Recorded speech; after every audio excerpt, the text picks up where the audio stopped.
shot in 4K ultra high definition. Your number one source for local news. WRAL News. Coverage you can count on. A breezy afternoon means high fire danger, but very warm temperatures today will feel nice. New tariffs. How the price hike on steel and aluminum imports could potentially affect what you pay for some things. And the Gabe Torres Act, the bill lawmakers will consider today that was inspired by the Raleigh police officer killed during the Hedingham mass shooting.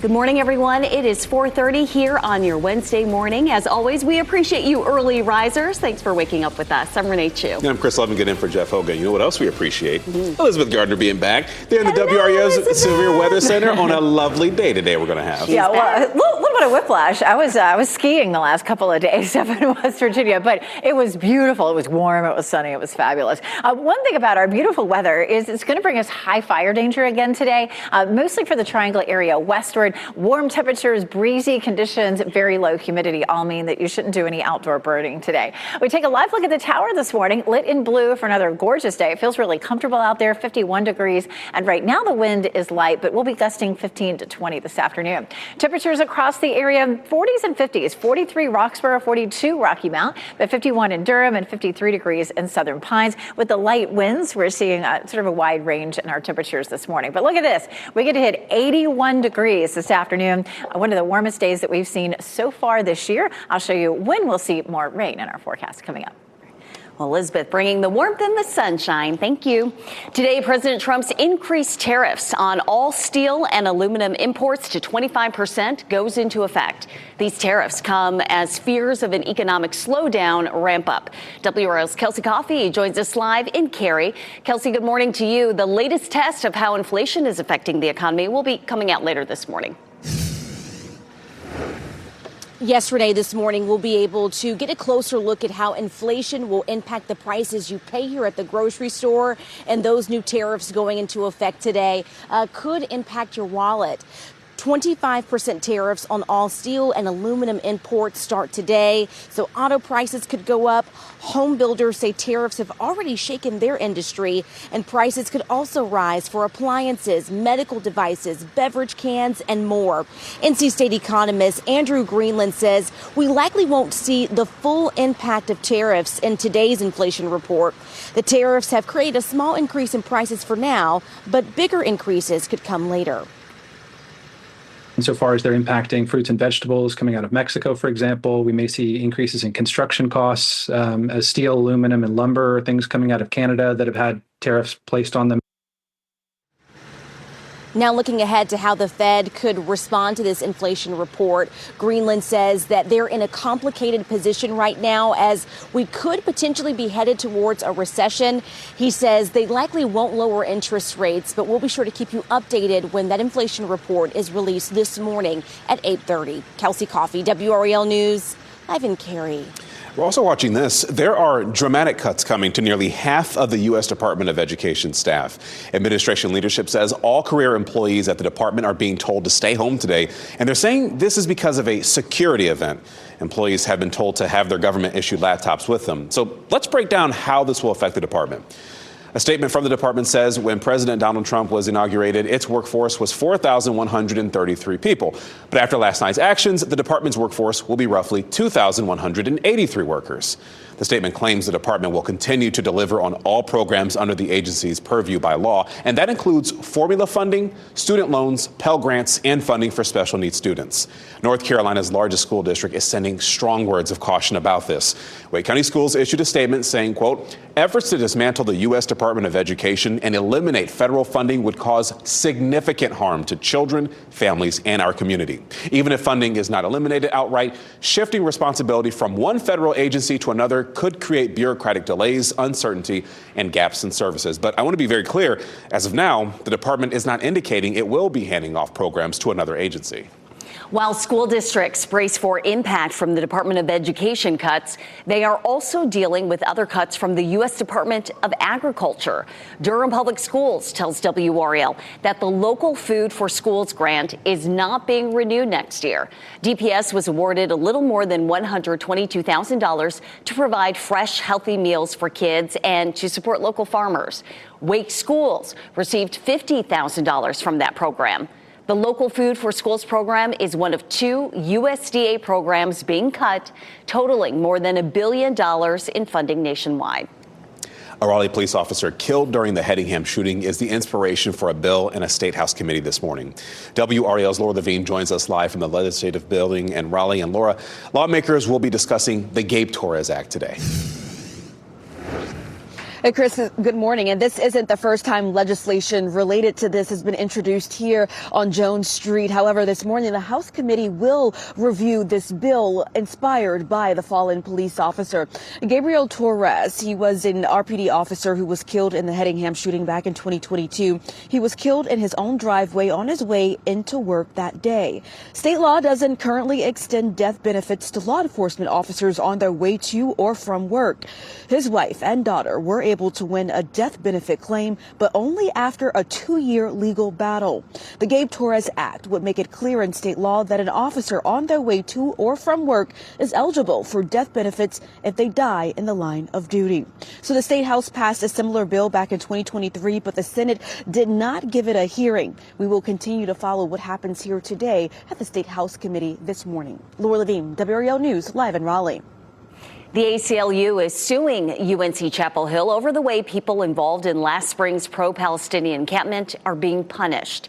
Law enforcement forcibly cleared the encampment from UNC's campus early on the morning of April 26 last year. People arrested more than 30 people. Most were charged with trespassing. The ACLU, along with the groups Emancipate NC and Muslim Advocates, say students who were arrested were suspended from classes and banned from campus. Their lawsuit claims that violates rights to free speech and due process. A stopgap spending bill to avoid a government shutdown is on its way to the Senate. It passed the House on a narrow vote at the U.S. Capitol, where you're looking live this morning. The vote was mostly along party lines. Now, the bill faces a challenge in the Senate. That's where 8 Democrats would need to vote for it. The bill does not include any of the concessions Democrats demanded to protect congressional spending powers. The deadline for a government shutdown is midnight Friday. State lawmakers have delayed a final vote on new funding for Helene relief. The package is worth $500 million, but House and Senate leaders disagree on how and where to spend that money. The Senate's version focuses on rebuilding houses, roads, and bridges. The House wants more money for small business grants and loans for local governments. Lawmakers have not said when they could take the bill back up. Ukraine is ready to accept a 30-day ceasefire in the war with Russia. Secretary of State Marco Rubio announced this deal yesterday. He actually spent hours negotiating with Ukrainian leaders in Saudi Arabia. The U.S. will immediately lift a pause on intelligence sharing with Ukraine, and our country will also resume providing security assistance to Ukraine. And this is significant progress after the Oval Office conflict between President Trump and Ukrainian President Volodymyr Zelensky. A Raleigh woman is grateful her son with special needs was not harmed when he didn't return home for hours after school dismissed for the day. Jasmine Watkins' 10-year-old son, Makari, is a student at Joyner Magnet Elementary School. He goes to school in the same transport van every day. On Monday, Makari called his mother after school let out. He said he had been at school alone with no adults in sight. So if you picked him up that morning, and you see that he didn't go on the van and I didn't pick him up, where's Makari? WRAL asked the school district how that was possible. In an email to families, the principal said there was a miscommunication between staff and the student's transportation service provider. They are reviewing the process to make sure nothing like this happens again.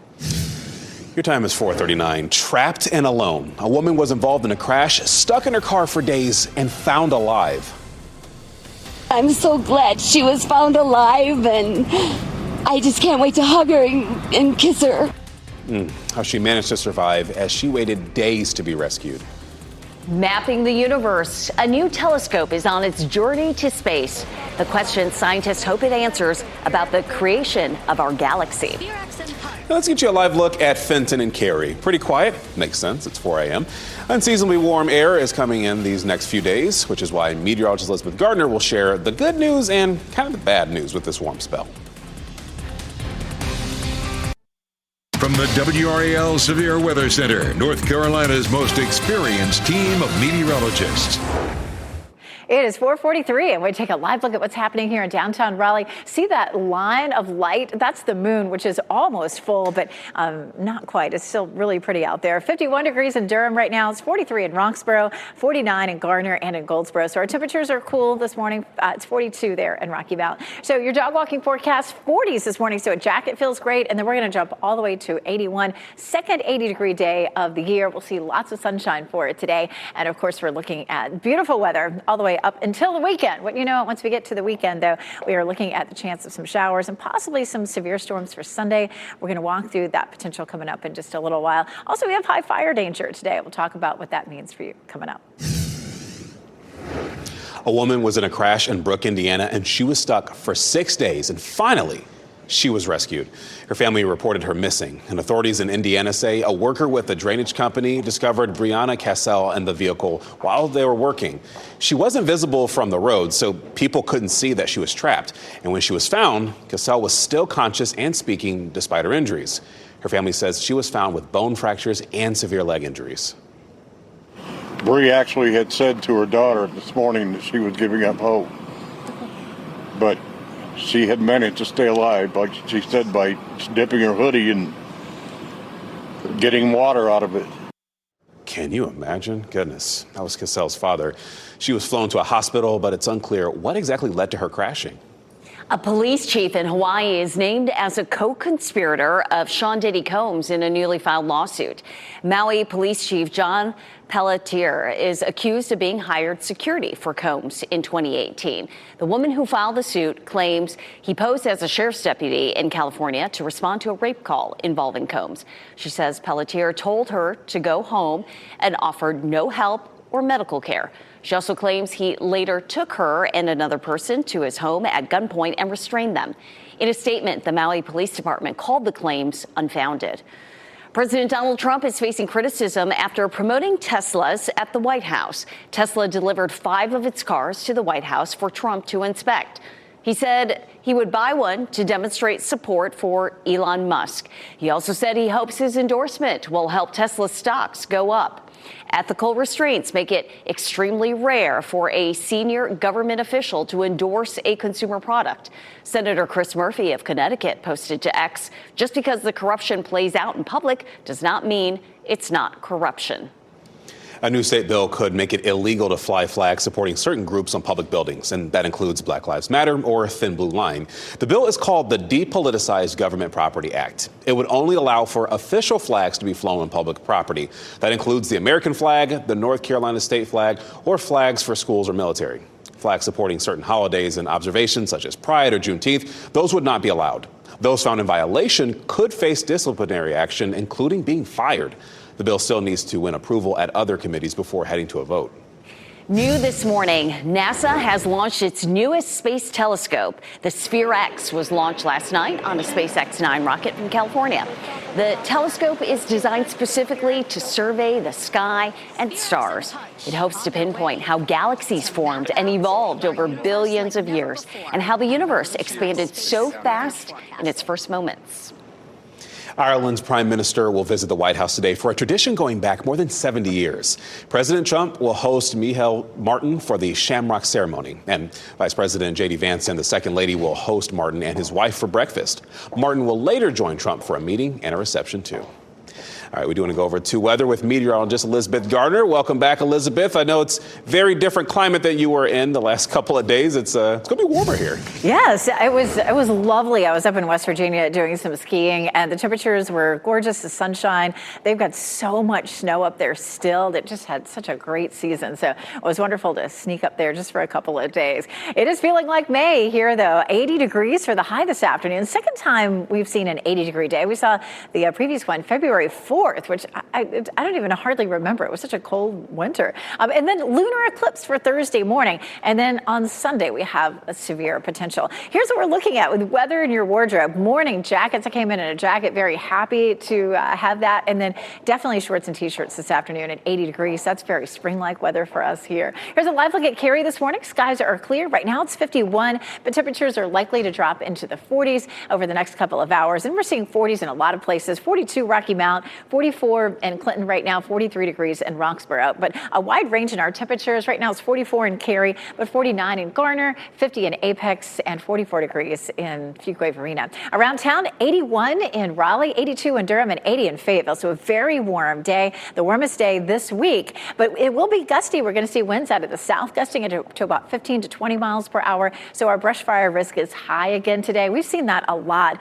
It's still very dry, and we'll have low humidity. And so with the wind, it makes it so that any fires that start could spread very rapidly. Lunar eclipse for Thursday morning. It actually begins just after 1 o'clock in the morning, Thursday morning. The entire moon appears red at about 2:30 or so. Some of us are up at that hour, but the partial eclipse ends at about 4:45. So it's really going to be a very early, almost overnight event for us. It's beautiful weather for us up through Friday. Some showers on Saturday. It looks like we could see some severe storms potentially on Sunday. I'm going to walk you through that threat coming up. All right. Thanks, Elizabeth. Reunited after months, a family pet found safe after the LA wildfires. My sweetest girl. Hi, Eddie. The moment the owner sees her cat for the first time after disappearing when their home burned down. And timeout for Tiger. The injury forcing the golf great to sit out the Masters this time. Waking up pain-free, it is a gift a North Carolina teenager is now experiencing for the first time in almost 2 decades after a new treatment for sickle cell. WRAL health reporter Grace Haba sat down with 17-year-old Aaron Scott in an interview you will see only on WRAL to talk about the new gene therapy giving the teenager a freedom he has never known. All right, congrats. A celebration 17 years in the making. And one Aaron Scott says is an answer to his prayers. It reminds me of like glass shattering, but it's like in my body. Aaron was diagnosed with sickle cell at birth. His pain grew worse with age and forced him to spend weeks in the hospital at a time. He was just so sick. He was in pain all the time. In the last 18 months, he's been admitted to the hospital 13 times. That one feeling controlled everything. Yeah. Hi, friends. Until now. Any pain? No. I don't have pain no more. Aaron became the first patient in North Carolina to undergo a new gene therapy infusion for sickle cell in January after FDA approval. We expect more than 90% of patients to have no pain crises. His doctor with Duke Health shares it's a groundbreaking advancement, providing new hope for patients who may not have other options. The life expectancy for somebody with sickle cell disease is 45. I mean, that's way much less than the average American, right? So for the idea that we hope that patients with sickle cell disease, we can improve that gap, that patients can live normal lives, lengthwise, but also achieve everything else that they were going to be able to achieve. And for this team, captured in video, no training wheels, teaching his sister to ride free symbolizes the freedom he's gained and the childhood he's reclaiming. Whatever you're going through, just don't give up on God. God got you. Just keep pushing. Don't give up. Keep pushing. The drive to Duke for appointments is a 4-hour round trip for Aaron and his family. But after next week, his doctor says those visits will become less common as his red blood cell count continues to improve. God's got you. Yes, he does, young man. Tiger Woods will miss the upcoming Masters tournament. He suffered a ruptured Achilles tendon, and he shared an update about that on social media. He said he successfully underwent surgery yesterday morning, and the Cleveland Clinic says most Achilles ruptures require at least 4 months to heal. Some students from Wake County will be in this year's National Spelling Bee. The Carolina Panthers will sponsor them. The regionals were this past weekend, at Bank of America Stadium. 98 students from across North and South Carolina were there. 6 will go to the finals in Washington, D.C. 3 are from Wake County. Kushigati McCullough of Carnage Magnet Middle School, Sak Akella of Mills Park Middle School, and Holden Good of Moore Square Magnet Middle School. The finals start May 27th. An LA couple reunited with their pet cat 2 months after the Palisades fire destroyed their home. The couple feared their Maine Coon named Aggie died in the fire, but they say they never lost hope. Over the weekend, an animal shelter called them and said Aggie was found. The cat is still being treated at the hospital, though, but the couple hopes to bring her home tomorrow. Oh. A baby sea lion at a Washington State aquarium is getting attention for her acrobatic talents. Meet Pepper. She was caught on camera holding an artificial kelp strip as she swam in gymnastic-like circles at a zoo in Tacoma. It is all part of the 9-month-old's enrichment activities, and the goal is to strengthen her interaction with kelp, making it easier for her to explore her environment with her mouth. Pepper is the first of her kind ever born at the aquarium. Your time is 4:56. Engulfed in flames. New video from a fire at a Raleigh townhome that injured at least one person.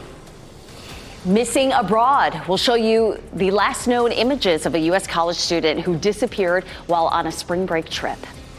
And taking the court, when you can see the UNC and Duke men's basketball teams play for a chance at the ACC championship title.